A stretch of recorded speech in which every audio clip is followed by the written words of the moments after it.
Hello friends, welcome to our new learning video. आज हम सीखेंगे कि मार्केट में जब भी मार्केट में फॉल आता है, बड़ा फॉल आता है, तो उसको कैच कैसे कर सकते हैं। अभी आज का मार्केट में आपको बताऊं तो बैंक निफ्टी और निफ्टी दोनों में अच्छी गिरावट थी। बैंक निफ्टी में 500 पॉइंट्स अराउंड फॉल था और निफ्टी में 220 ऑलमोस्ट 1% का दोनों में फॉल था। ठीक है, तो जब भी मार्केट कोलैप्स होता है तो हम उसको कैसे कैच कर सकते हैं। तो पहली चीज, जब भी हम मार्केट में इतनी बड़ी कैंडल सेकंड पहली ही कैंडल इतनी बड़ी बन गई है, ठीक है, तो हो सकता है कि ये डाउन ट्रेंड में चला जाए। ये सिर्फ एक प्रोबेबिलिटी है। ठीक है, हम फिक्स नहीं बता सकते क्योंकि यहाँ से मार्केट, ये जो सपोर्ट है, यहाँ से मार्केट बाउंस भी हो सकता है।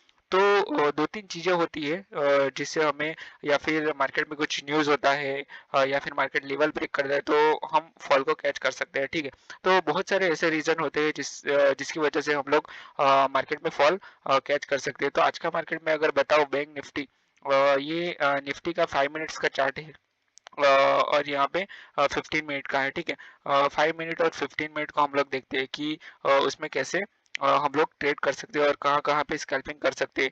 अभी ये मैंने 15 मिनट का चार्ट ओपन किया है निफ्टी का। ठीक है, अभी इसमें देखते हैं, अगर मान लो ये 50 मिनट का कैंडल है और ये इसको हम लोग अगर डे लो कंसिडर करें, ये प्रीवियस डे का भी सपोर्ट था। ठीक है, तो मार्केट ने इसको ब्रेक किया है। ठीक है, इसको ब्रेक किया है, उसके पहले एक रिटेस्ट भी किया है, उसको ब्रेक करने के बाद मार्केट फॉल हुआ, तो इसके फॉलो थ्रू में हम लोग जा सकते हैं। देखो, और ट्रेड हमें कैसे करना है, तो उसका सिंपल रीजन है। जब भी आप लोग ट्रेड लो तो उसके पीछे कुछ ना कुछ लॉजिक होना चाहिए। बिना बिना लॉजिक के ट्रेड लेना मतलब बेवकूफ़ी है। ठीक है, बिना लॉजिक के हमें कुछ भी नहीं करना है मार्केट में। अभी मान लो कि ये एक सपोर्ट था, प्रीवियस डे का भी ये सपोर्ट था, उसको मार्केट ने ब्रेक किया, उसके बाद मार्केट नीचे आया है। ठीक है, तो इसके साथ अगर आपको रनिंग में जाना है तो रनिंग में जा सकते हो। ये प्रीवियस इसका हाई का स्टॉप लॉस लगा के हम लोग शॉर्ट का यहाँ पे एक टूल ही लगा देते हैं। मान लो कि ये आपका स्टॉप लॉस है, इतना स्टॉप लॉस है, तो इतना आप टारगेट रख सकते हो। उसके बाद भले ही आपका एसएल हिट हो जाए तो चलेगा। ठीक है, तो इतना एसएल तो आप लोग रख सकते हो। मान लो कि यहाँ तक आप ट्रेल करके लेके आए आपका एसएल, आपकी छोटी सी क्वांटिटी। ठीक है, तो इतना बड़ा आप टारगेट कैच कर सकते हो। इतने मतलब 1 रुपए का रिस्क है और 10 रुपए आप कैच कर सकते हो इसमें। ठीक है, तो ये अच्छा है। और दूसरी चीज, अभी इतना बड़ा बिग बार बना है, ये एकदम प्रॉपर कैंडल है, प्रॉपर सेलिंग की कैंडल है प्रॉपर। ठीक है, तो इस ये कैंडल के बाद ये में भी इसने क्रॉस कर दिया है, तो इसकी फॉलो थ्रू में भी आप जा सकते हो। ठीक है, छोटा सा यहाँ पे अगर मान लो कि ये कैंडल में आपका ट्रेलिंग ऐसे हिट हो रहा है, ये जो दोजी कैंडल बना है उसमें। ठीक है, तो वापस एंट्री आप कर सकते हो इसके फॉल के साथ। ठीक है, तो उस तरह की जब भी मार्केट में डाउन ट्रेंड होता है, तो इस तरह के हम लोग स्टार्टिंग में ट्रेड कर सकते हैं। अभी मान लो कि ये ट्रेड आपके से मिस हो गया। ठीक है, मान लो ये ट्रेड मिस हो गया। ठीक है, तो फोमो में नहीं आना है, यहाँ पे एंट्री कहीं पे भी एंट्री नहीं कर देनी है। प्रॉपर मार्केट को रिटेस्ट करने देना है, उसका लो ब्रेक करना है, उसके बाद ही हमें ट्रेड करना है, तब तक नहीं करना है। क्योंकि मार्केट में क्या होता है, यहाँ से रिवर्सल आ जाएगा, यहाँ पे इतना बड़ा फॉल आने के बाद मार्केट थोड़ा रेस्ट करेगा। ठीक है, उसके बाद मार्केट में फॉल आ सकता है। ठीक है, तो जब भी मार्केट रिटेस्ट करता है उसके बाद वापस गिरता है, तो तभी हमें एंट्री लेनी चाहिए। तो सेम यही हुआ है यहाँ पे। मार्केट ने क्या किया, इतना बड़ा फॉल किया, उसके बाद यहाँ पे रिटेस्ट किया, कंसोलिडेशन किया, तो यहाँ पे बहुत सारे लोगों के जो भी फोमो में गए होंगे, फोमो में घुस गए होंगे मार्केट में, उसका यहाँ पे एसएल गया होगा। जो भी मतलब मार्केट में अभी ये निफ्टी का चार्ट है, तो निफ्टी में हार्डली 10 या 20 पॉइंट का स्टॉप लॉस होता है, या फिर 25 पॉइंट का ज्यादा से ज्यादा। ठीक है, अगर जो भी आपका टारगेट है उसके हिसाब से। तो अगर मान लो कि यहाँ पे उतना भी आपने एसएल लगाया होगा, यहाँ पे जो भी फॉलो थ्रू में गए होंगे, ठीक है, इसका ब्रेकडाउन के बाद जो भी फॉलो थ्रू में गए होंगे, जब भी इतना बड़ा फॉल होता है तो हमें रिटेस्ट का वेट करना चाहिए। 1 2 3 और 4, 4 कैंडल है। ठीक है, डाउन साइड में ऑलमोस्ट देखने जाए तो 5 और 6 कैंडल है डाउन साइड में। ठीक है, रेड कैंडल 6 है, तो उसके बाद हमें एक रिटेस्ट का वेट करना चाहिए। उसके रिटेस्ट के बाद हमें एंट्री करनी चाहिए, जब भी उसका लो ब्रेक करे तब। तो यहाँ पे ब्रेक किया ही नहीं है, तो यहाँ पे कोई एंट्री ही नहीं थी। ये अगर देखने जाए तो ये एक बॉक्स था। ठीक है, ये एक बॉक्स है, प्रॉपर बॉक्स है। जब भी ये बॉक्स का ब्रेक करे, ये जो सपोर्ट है, यहाँ पे रिजेक्शन ले रहा है मार्केट, तो यहाँ से ऊपर जा सकते हैं। जब भी इसका ब्रेक करे तभी हमें एंट्री करनी चाहिए। तो ये कैंडल में देखो, ये कैंडल में ब्रेक किया है मार्केट ने। अगर मान लो कि यहाँ से रिवर्सल गए, रिवर्सल का भी आपको ट्रेड करना है, तो ये कैंडल में भी आप एंट्री कर सकते हो। ये कैंडल में प्रॉपर एंट्री आप कर सकते हो। देखो, ये कैंडल का हाई का मतलब या फिर ये कैंडल का हाई का स्टॉप लॉस लगा कि इसमें भी एंट्री कर सकते हो, तो भी आपको छोटा सा टारगेट आपको मिल जाएगा। अगर निफ्टी में 20-25 पॉइंट मिल गए तो भी बहुत है, ठीक है। तो ये आप ट्रेड कर सकते हो, क्योंकि हमें रिटेस्ट का वेट करना चाहिए, रिटेस्ट के बाद। या फिर अगर मान लो कि यहाँ पे एक्चुअली ट्रेड में अगर देखने जाए तो बहुत सारे लोगों की अलग अलग ट्रिक होती है ट्रेड करने के। जैसे कि यहाँ पे कोई ये कैंडल में जब भी वीक बनता है तो यहाँ पे एंट्री करते हैं, ठीक है। फॉलो थ्रू में एंट्री करते हैं रिवर्सल का ट्रेड, या फिर कहीं पे भी मतलब ये ए में कट होती है तब एंट्री कर। सब लोगों का अलग अलग स्टाइल होता है, जो भी आपका स्ट्रेटेजी है उसको यूज कर सकते हो, ठीक है। पर आज हम लोग बात सिर्फ उसकी करेंगे कि डाउन साइड में जब भी मार्केट होता है, जब भी लो लो मार्केट बनाता है, तो उसको कैसे ट्रेड कर सकते हैं, ठीक है। तो ये बॉक्स का ब्रेकआउट के बाद आप ट्रेड कर सकते हो इसके रनिंग में, ठीक है। उसके बाद ये रिटेस्ट किया, उसके बाद भी आप एंट्री कर सकते हो यहाँ पे, ठीक है। अगर मान लो कि आप पूरा का पूरा ट्रेंड कैच नहीं कर सकते, तो छोटे छोटे पॉइंट भी ले सकते हो, छोटे स्टॉप लॉस के साथ।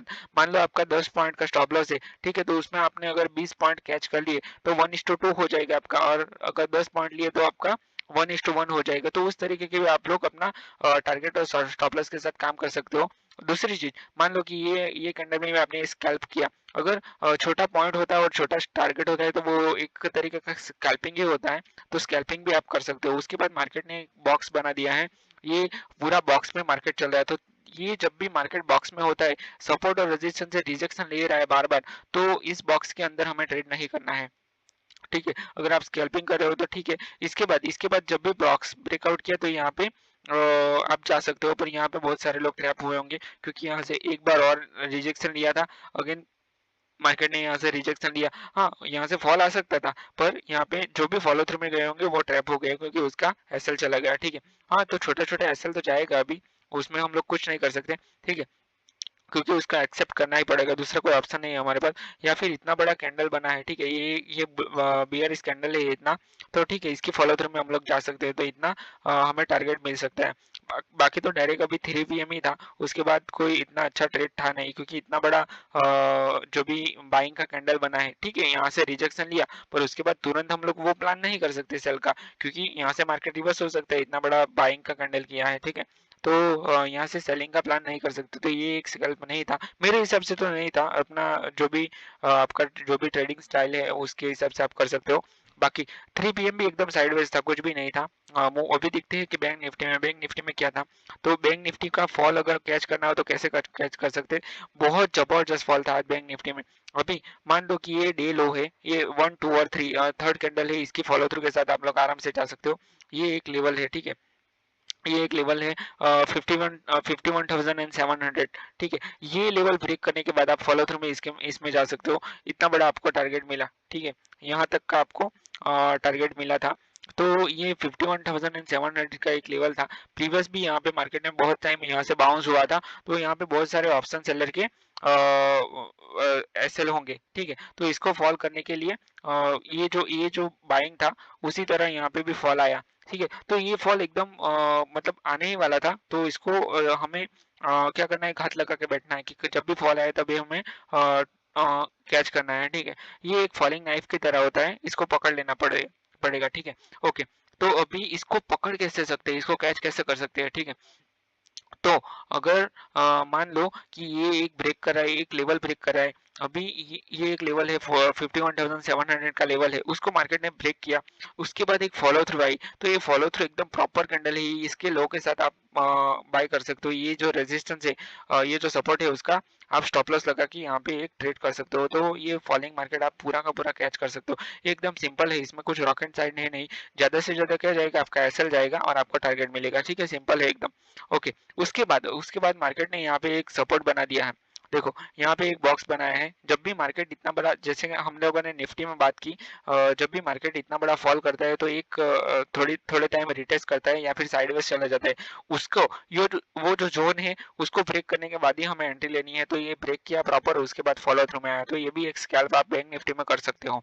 ओके, दूसरी चीज, जब भी जैसे बैंक निफ्टी में हमने बताया कि यहाँ से मार्केट रिवर्स होकर ऊपर भी जा सकता है, ठीक है, वी शेप रिकवरी कर सकता है मार्केट, पर मार्केट ने वी शेप रिकवरी नहीं की, यहाँ से अगेन रिजेक्शन लेके वापस नीचे आया। तो इसमें भी, ये कैंडल में भी आप ए एम पैटर्न का डबल टॉप का आप ट्रेड कर सकते हो। ठीक है, तो ये कंडीशन में भी आप एक स्कैल्प कर सकते हो। उसके बाद कुछ नहीं था, मतलब निफ्टी पूरा का पूरा रेंज में चल रहा था, ये पूरा साइडवेज था, तो ये जोन में हमें ट्रेड नहीं करना है। ये ऐसे जोन में हमें मतलब ट्रेड को अवॉइड करना चाहिए। जब भी मार्केट में हमें मॉर्निंग में अच्छा मूव मिलता है तो मोस्टली पूरा दिन साइडवेज रहता है। ठीक है, तो इसी तरह से हम लोग ये डाउन ट्रेंड को हम लोग कैच कर सकते हैं। ठीक है, तो इस वीडियो में आपको कुछ भी लर्निंग मिला हो तो वीडियो को लाइक कर देना, चैनल को सब्सक्राइब कर देना और अपने दोस्तों को शेयर करना। ठीक है, तो मिलते हैं नेक्स्ट वीडियो में, तब तक अपना ध्यान रखना। ठीक है, थैंक यू वेरी मच दोस्तों, थैंक यू।